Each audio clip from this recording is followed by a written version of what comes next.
My letter to the government. Dear Uncle Sam, most of my life I didn't care one way or the other how you did business. All I knew is that everybody that works for you is granted the license to lie and contradict what is told to the country you're supposed to serve and protect. Had I known what I found out about my father before I wasted 4 years of my life working for you, I never would have signed up for the Navy. It's bad enough your employees caused me to miss out on the birth of my first child, but knowing that ain't the only thing you caused me to miss out on is why I'm writing you now. You remember my father, Clinton Overton? Yeah, it doesn't surprise me that you don't.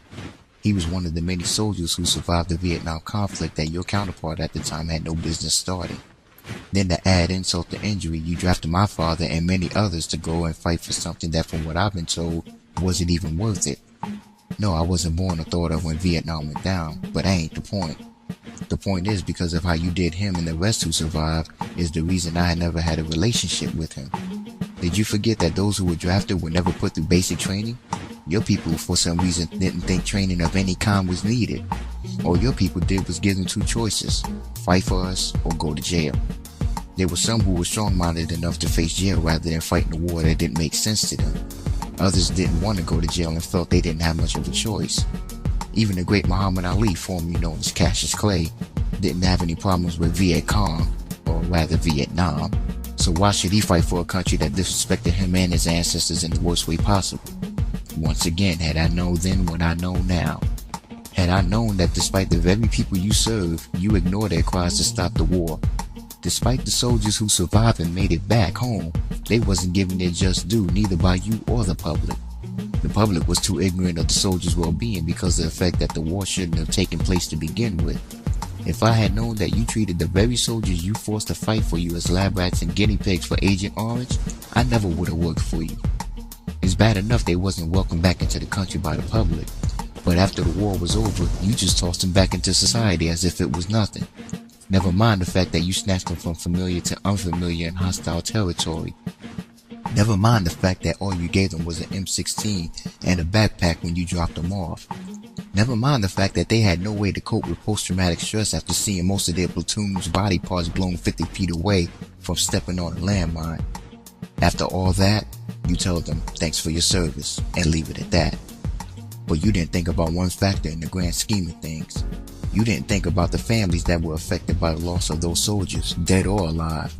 Not a single person who is alive today that served in that war is the same mentally. Families end up having to distance themselves from that soldier because he ain't wrapped tight in the head. They can't deal with it or they don't want to be bothered with them. It's bad enough you abandoned them the way you did, but who the hell are they supposed to turn to now if their own family turns their back on them because they can't handle the shit that you did to them? And then there are people like me who didn't have a close relationship with their father because of the shit you did to them. One of the few times I believe my father and the likes of him might have been better off dead, the way him and his peers were treated and left behind in society. Which is where I come into play. There are, or were, a lot of Generation X's in the black community who didn't have a father in their lives because of your actions. Although my father survived, he might have been better off dead.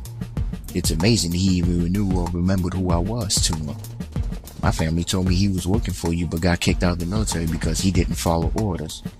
I can't fault him for that, knowing personally how you operate. Although I didn't turn out like most kids who didn't have a father in their house because of your actions, I feel for those who went down the wrong path. Their mother couldn't do it all alone, but then again, they ain't have a choice. The one thing I did learn was how not to be like my father for when I had kids of my own, because I wouldn't want them to go through the same shit. But yet and still, here we are 40 plus years later, and the son of a Bush you got in office now is doing the same shit Nixon did. Except Bush's reason for starting this war is still out there. Osama bin Laden and Al-Qaeda, the supposed war on terror. For some reason, taking out Saddam Hussein helped the war on terror. No, it didn't. It ain't helped shit on this war. And now the death toll for this stupid ass war is more than the events of 9/11 itself. I'd like to see what lies you tell the people you serve this time.